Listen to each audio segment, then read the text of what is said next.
Pastor గారు వచ్చారా? వచ్చి అక్కడికి వెళ్తే తగ్గిందంటే ఆ పాస్టర్ తగ్గించేసాడా లేదా డాక్టర్లు తగ్గించారా? అటు మంత్రాలు వేసాడా? 2 చెక్కల మీద మేకులు వేసిస్తే పీకోలేను.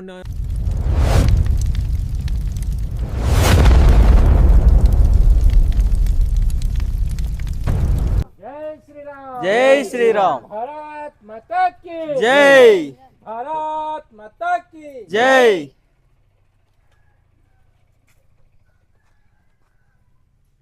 ఈరోజు మన తుంగమడుగుల కొత్త వీధి గ్రామంలో అలాగే పెద్ద వీధి గ్రామంలో ఈరోజు జరిగే కార్యక్రమం ఏంటంటే హైందవ వీరు ఆర్మీ అనే సంస్థ ద్వారా గడప గడపకి మన ధర్మ ప్రసారం అనేది జరుగుతుందనమాట. అంటే నగర సంకీర్తన అంటారనమాట.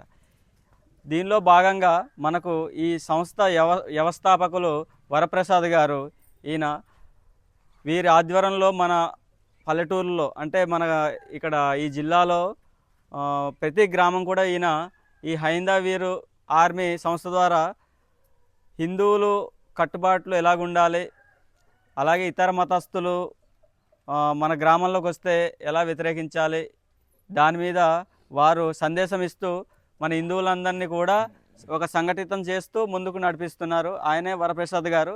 ఆయన మీకు కొన్ని విషయాలు మీ ముందు ఉంచుతారు. అందరూ కూడా ఆలకించి మనం గడప గడపకి మన హిందూ జెండాని, మన ఆంజనేయ స్వామి ఏదైతే జెండా ఉందో ఆ జెండాని గడప గడపకి గుమ్మంలో కడతామన్నమాట.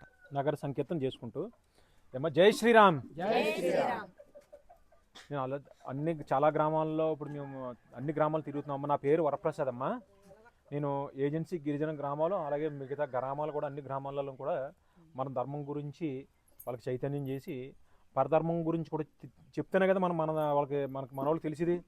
కాబట్టి ఏంటంటే ఇప్పుడు మన దేశం మీద ధర్మం మీద చాలా దాడి జరుగుతుంది. మీరు ఏమైనా పసికెట్టారా? నేను అందరికి మాట్లాడుతున్నాను, నేనే మాట్లాడుతున్నాను, ఈసారి మీతో మీకు మాట్లాడుతాను. మీరు మన ధర్మం మీద దాడి జరుగుతుంది, మీరు సంస్కృతి సాంప్రదాయాల మీద దాడి జరుగుతుంది, మీరు ఏమైనా గమనించారా? మన హిందువులు మత మార్పిడి చేస్తున్నారా లేదా? మత మార్పిడి చేస్తున్నారు. క్రైస్తవులు మారుతున్నారా? ఎవరు మారుతున్నారు? ఎలా మారిపోతున్నారు వాళ్ళు? చెప్పండి అమ్మా. ఇప్పుడు మీరందరూ హిందువులు, ఇక్కడ మొత్తం ఎన్ని ఫ్యామిలీలు ఉన్నాయి? ఇక్కడ 30 ఫ్యామిలీలు ఉన్నాయి. ఇప్పుడు ఆల్రెడీ ఇది 3వ గ్రామంకి వచ్చాం, తుంగమడుగులు. ఇది ఇక్కడ మొత్తం ఈ 30 కుటుంబాలు అందరూ హిందువులేనా? ఎవరన్నా మత మార్పిడి అయ్యారా? అంటే సరే, ఇక్కడ ఎవరు అవ్వలేదు ఇంకా ప్రస్తుతానికి. ఇక్కడికి ఎవరన్నా వచ్చారా మిమ్మల్ని మార్చడానికి? వచ్చేవారండి. అది కాదు, వచ్చారా లేదా? వచ్చారు. వచ్చేమన్నారా? మా దేవుడు నమ్ముకోండి, మా దేవుడు గొప్ప దేవుడు, అన్ని బాగుంటాయి, ఆరోగ్యం బాగుంటుంది, మీ ఇంట్లో ఏ లోటు లేకుండా అన్ని బాగుంటాయి అనేసి ఇంకా చెప్పేవారని చెప్పారు. మేము ఎవరో పట్టించుకునే వాళ్ళం కదండి అలాగే. మరి మా దేవుడు ఎవరు, మా రాముడు ఎవరు, మా కృష్ణుడు ఎవరు అని అడగలేదా మీరు?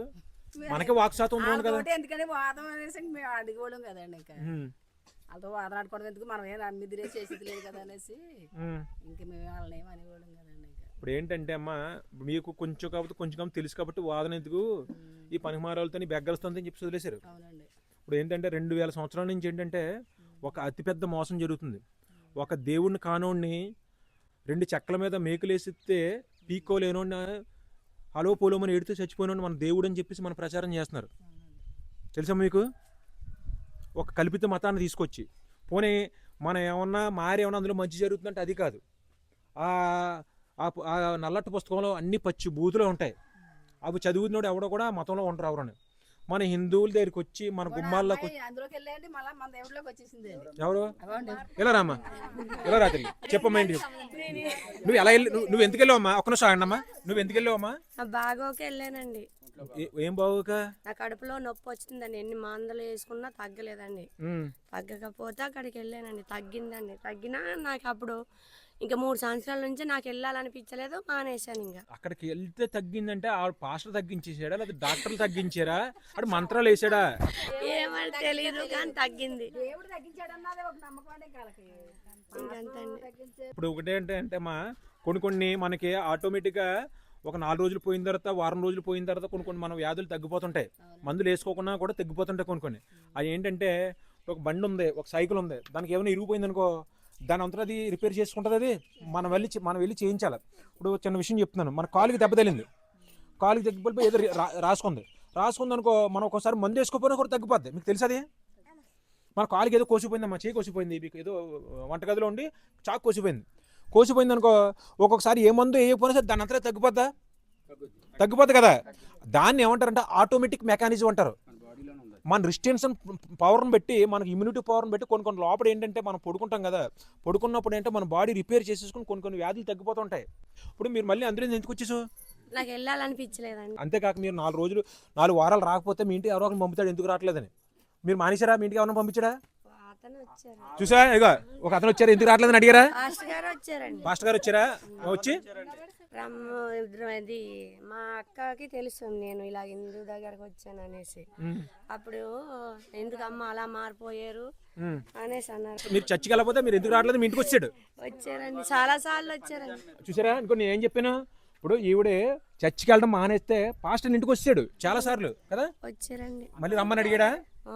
అదే మీరు ఏ గుడికన్నా వెళ్ళారు అనుకో, మీరు ఇక్కడ చాలా గుళ్ళు ఉంటాయి, ఒక రోజు మీ పని ఉండాలొచ్చి వెళ్ళకపోవచ్చు, అది లేదు, మీరు మళ్ళీ ఆ పంతులు గారు మీరు మళ్ళీ ఎందుకు రాలేదమ్మా, లేదా మీ మతం మారిపోయారా, మీరు మళ్ళీ రండి అని చెప్పి ఏ పంతులు గారు ఎవరిని అడుగుతారా? వాళ్ళు దశం భాగం గురించి ఎందుకు మారిపోయిన ఇంటి పక్క వాళ్ళు కానీ లేదా మారిన వాళ్ళతో కానీ పంపించిన అతనే వచ్చేసి మమ్మల్ని బతిమాలుతాడు. మీకు అర్థమైంది? ఇది ఒక వ్యాపారం. ఇతరులు అవును కదమ్మా. అప్పుడు నువ్వేం చెప్పావు పాస్టర్తో? ఏం చెప్పావు అప్పుడు? ఏం చెప్పలేదు, వస్తామండి మాకు ఖాళీ ఉంటలేదు అనేసి అన్నానండి. ఖాళీ ఉంటలేదు అంటే ఏమన్నాడు? అంతే, మామూలుగా ఇలా పూజలకి వెళ్తున్నాను అనేసి చెప్పలేదండి. ఇంకా మా అక్క చెప్పింది కదా, ఇంకా అందుకని చెప్పలేదు. సరే అమ్మా, ఇదేంటంటే అమ్మా, ఇవి ఏంటంటే ఇది పచ్చి మోసం అన్నమాట. మన అమాయకులను చేసి గిరిజన గ్రామాల్లోకి వచ్చి ఈ మత మార్పిడి మాఫియా, క్రైస్తవ మత మార్పిడి మాఫియా పాస్టర్లు, మిషనరీలు ఏంటంటే మీకు మత మార్పిడి చేసి మీరు పేదోళ్ళని చెప్పి మీ ఫోటోలు తీసి వీడియోలు తీసి వాళ్ళు ఏం చేస్తారంటే ఫారెన్ దేశాలు పంపించి వాళ్ళు ఇగో చాలా పేదోళ్ళు బేదోళ్ళు వీళ్ళని మత మార్పిడి చేసాము, వీళ్ళ దగ్గర మేము సువార్త చేసాము, వీళ్ళ దగ్గర దేవుడి దగ్గర తీసుకొచ్చాము మిమ్మల్ని అని చెప్పి మీ ఫోటోలు వీడియోలు పెడతారు. పెట్టి వాళ్ళ దగ్గర నుంచి ఫండ్స్ తెచ్చుకుంటారు, డబ్బులు తెచ్చుకుంటారు. ప్రతి పాస్టరు ఏం చేస్తారనుకున్నా వాళ్ళకి దశమ భాగం కావాలి. ఇప్పుడు మీరే టీచర్, మీకు ఒక 60,000 జీతం ఏమి, కానీ ప్రతి నెల 6,000 అంటే 100కి 10 రూపాయల చొప్పున దశమ భాగం, 100కి 10 రూపాయల చొప్పున ప్రతి నెల 6,000 ఇవ్వవలసిందే ఏమి. ఇప్పుడు దానికోసమే మన ఎవరైతే క్రిస్టియన్ మతాల్ని నమ్ముకున్నారో వాళ్ళు ఏం చేస్తున్నారంటే ఎదురు తిరుగుతున్నారు. మతం నమ్ముకొని ఆ పాస్టర్కి హుండీలో అంటే సౌండ్ రాకుండా హుండీలో వేయాలి. ఏమి సౌండ్ అంటే ఈ 10 రూపాయల కాయిన్ 5 రూపాయల కాయిన్ అనుకో బడాలమని సౌండ్ వస్తుంది. ఈ కాగితం అనుకో సౌండ్ రాదు. ఎవరన్నా సైలెంట్గా శబ్దం లేకుండా ఏమి అందులో పడతాయి కాబట్టి సౌండ్ వాళ్ళకి హుండీలో వేసి శబ్దం లేకుండా ఇవ్వాలన్నమాట. ఇంకొక విషయం ఏంటంటే ఇప్పుడు వీళ్ళు ప్రధాన విషయం ఏంటంటే అమ్మా, ఏళ్ల దగ్గరకు వచ్చి మా దేవుడిని నమ్ముకోండి అని ప్రచారాలు చేస్తున్నారు. మీరు చెప్పండి, మాది హైందవ ధర్మం, మేము రాముని పూజిస్తాము, మేము కృష్ణుని పూజిస్తాము, అమ్మవారిని పూజిస్తాము, మీరు కూడా పూజించండి, మీరు కూడా పూజించి మా ఇంటి దగ్గర ఉండొచ్చు, మీరు బెగ్గర్లాగా అడుక్కునే వాళ్ళు ఇల్లు తిరగక్కర్లేదు అని చెప్పి వాళ్ళు పాంప్లెట్ ఇస్తే ఒకవేళ ఇస్తే తీసుకొని మీరు ఇంట్లో తీసుకొని బొట్టు పెట్టండి, బొట్టు పెట్టి పంపించండి. ఇది ఆంజనేయ స్వామి భక్తు చాలా మంచిది, అమ్మవారి బొట్టు పెట్టి పంపించండి, మా రాముని కృష్ణుని మీరే నమ్ముకోండి. మరి అందుకు ఆడు పెట్టించుకోలేనప్పుడు మన ఇంటికి వచ్చి నీకెందుకు అలా పాంప్లెట్ ఎలా ఇస్తాడు? మరి అంతే కదమ్మా. మాట్లాడే మాటలకి ఎలాంటి వాళ్ళు అన్నా సరే మీకులాంటి వాళ్ళు కూడా మారిపోతారు, అలా మాట్లాడతారు. ఇంకో జన్మ ఎత్తాల మళ్ళీ ఇలాగా వాళ్ళు ఏంటంటే జాంబిల్లో తయారయ్యి పక్క వాళ్ళు కూడా మీరు మార్చండి, అలాగైతే మీరు పరలోకానికి వెళ్తారు. వాళ్ళందరూ కూడా వాళ్ళ హిందువులు రాళ్ళని రప్పలను పూజిస్తున్నారు, వాళ్ళ సైతాలను పూజిస్తున్నారు, వాళ్ళు నరకానికి పోతారు అని చెప్పేసి వీళ్ళకి ట్రైనింగ్ ఇస్తారు. వీళ్ళు కూడా అదే మాట మీ దగ్గరకు వచ్చి చెప్తారు, మిమ్మల్ని అలా హింసిస్తారు. కాబట్టి మీరు జాగ్రత్తగా అప్రమత్తంగా ఉండండి. ఇది మెయిన్ పాయింట్. రెండో పాయింట్ ఏంటంటే మనకు మెయిన్ ఏంటంటే ఎస్టీ చట్టం అనేది ఒకటి ఉంది. ఈ చట్టం సర్టిఫికేట్ మారిపోతుంది, మారిపోయి అప్పుడు మనకు ఉద్యోగ అవకాశాలు రిజర్వేషన్ అన్నీ పోతాయి. బీసీసీ కింద సర్టిఫికేట్ మారిపోతుంది. మారిపోతే మనకు ఎస్టీ చట్టం పోయిందనుకో మన పిల్లలు ఉద్యోగ అవకాశాలు కానీ విద్యా అవకాశాలు కానీ లేదా వైద్యానికి సంబంధించిన కానీ ఇవన్నీ కూడా మన అర్హతలు కోల్పోతాం. మీకు అర్థమైందమ్మా నేను చెప్తున్నాను? దానివల్ల ఏంటంటే భవిష్యత్తులో పిల్లల భవిష్యత్తు పోతుంది. అవన్నీ ఏం చేయాలి పాస్టర్ చెప్పడది. మనం ఏంటంటే మనం హిందువుగా ఉంటే హిందూ సర్టిఫికెట్లో హిందూ అని ఉంటుంది, క్రైస్తవులుగా మారితే ఎవరైనా సరే మన సర్టిఫికేట్ మార్చుకోవాలి. ఇప్పుడు ఏంటంటే భవిష్యత్తులో ఏంటంటే గవర్నమెంట్లు అన్నీ కూడా లెక్కలు మారినాయి. ఎంతమంది హిందువులు ఉన్నారో ఎంతమంది క్రైస్తవులు ఉన్నారో తేల్చమని చెప్తున్నారు. ఇప్పుడు ఏంటంటే ఢిల్లీలో రేపు ధర్నా ఉంది 24 తారీఖున, ఈ నెల మార్చి 23, 24, 25 కూడా. ఎందుకంటే దీని గురించే ఎవరు హిందువులు అంటున్నారో ఎవరో క్రైస్తవులు ఎంతమంది ఉన్నారో. క్రైస్తవులు హిందువులుగా చాలామంది అవుతూ మన హిందువుల దగ్గర ఉన్న రిజర్వేషన్లు దోచుకుంటున్నారు. ఉంటే వాళ్ళు మీరు క్రైస్తవులు మారిపోయి మీ సర్టిఫికేట్ మార్పించుకోండి, క్రైస్తవులుగా ఉండండి మీరు. లేదా మీరు మళ్ళీ తిరిగి మన స్వధర్మంలోకి హిందువులుగా మారండి. ప్రతిరోజు పొద్దున్న సాయంత్రం కూడా దీపం పెట్టుకోండి. హరే రామ హరే కృష్ణ మంత్రం చెప్పించండి. మనం ఇప్పుడు నగర సంకీర్తనకి వెళ్దాం. చెప్పండి. జై శ్రీకృష్ణ చైతన్య ప్రభు నిత్యానంద శ్రీ అద్వైత గదాధర శ్రీ వాసాది గౌర భక్త వృంద. హరే కృష్ణ కృష్ణ కృష్ణ కృష్ణ హరే హరే హరే రామ రామ రామ హరే హరే శ్రీరామ రామ రామేతి రమే రామే మనోరమే సహస్రనామ తత్తుల్యం రామనామ వరాననే మనోజవం మారుతు తుల్యవేగం జితేంద్రియం బుద్ధిమతం వరిష్టం వాతాత్మజం వానరయోజముఖ్యం శ్రీరామదూతం శిరసా స్మరామి.